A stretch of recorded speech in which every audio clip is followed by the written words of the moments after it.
Now, for more on this, we are being joined by Mitali Nikore from Delhi. She is an economist and founder of Nikore Associates. Welcome to the broadcast, Ms. Nikore. Thank you so much.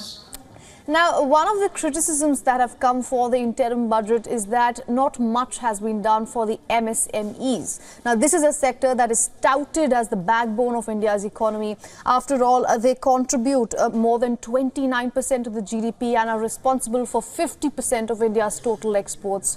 Why do you think the budget did not talk much about it?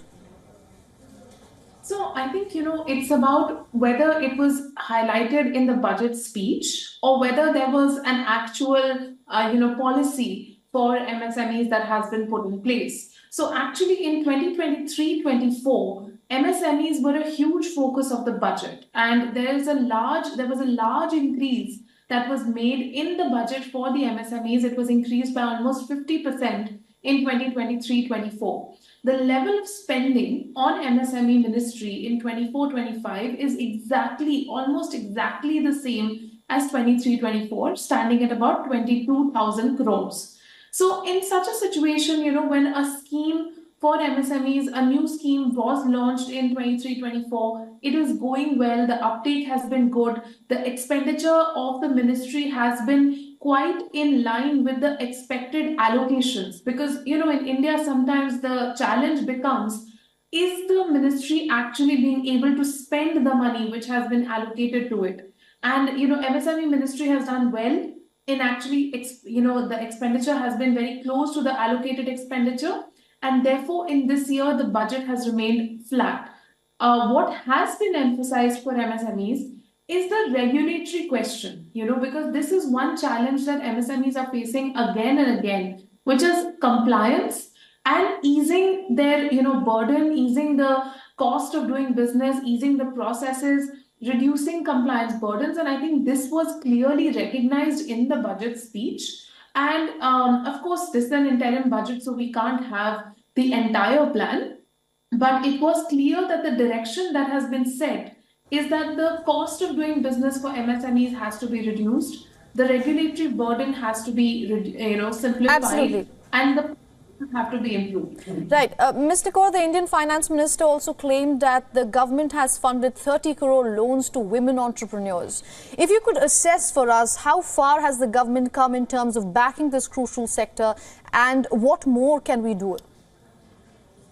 So I think, what I absolutely love about the current administration's commitment to Nari Shakti is that it comes straight from the top and then percolates down to all the levels. So that has been done very, very well.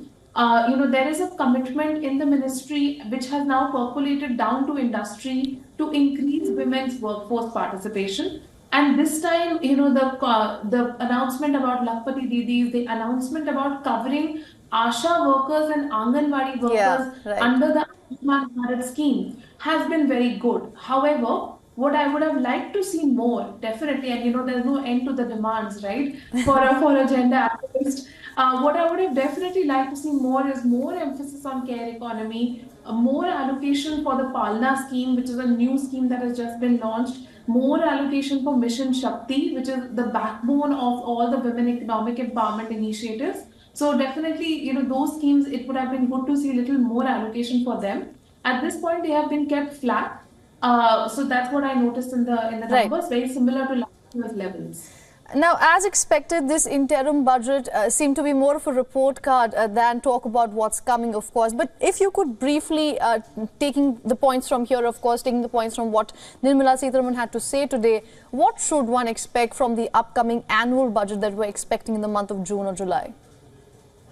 So I think it's very hard to say what the annual budget would be because we don't know which government would be presenting it. Right. But if we assume that it's the same government, and the administration remains similar, then the path has been set for increased allocation, definitely for women-led development. And I think when we move forward, we can see more and more allocations for easing the conditions for women to work, access financing, accessing markets for women entrepreneurs, support for self-help groups. Definitely that will be one focus. And the second focus, which was clear today, was on the clean energy and green industries, that has been advocated, because we have talked about rooftop solar. Today it was announced that nearly 1 crore households, or rather 10 million households, will receive free electricity of 300 units if they install a rooftop solar facility. And similarly, there have been announcements made for easing electric vehicle procurement, for more charging infrastructure,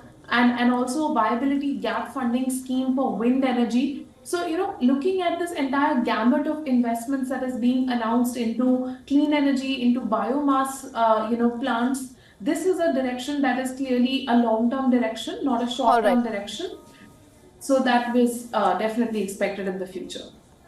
All right, economist Mitali Nikore, thank you so much for speaking with us and getting us all those insights from Delhi. Thank you.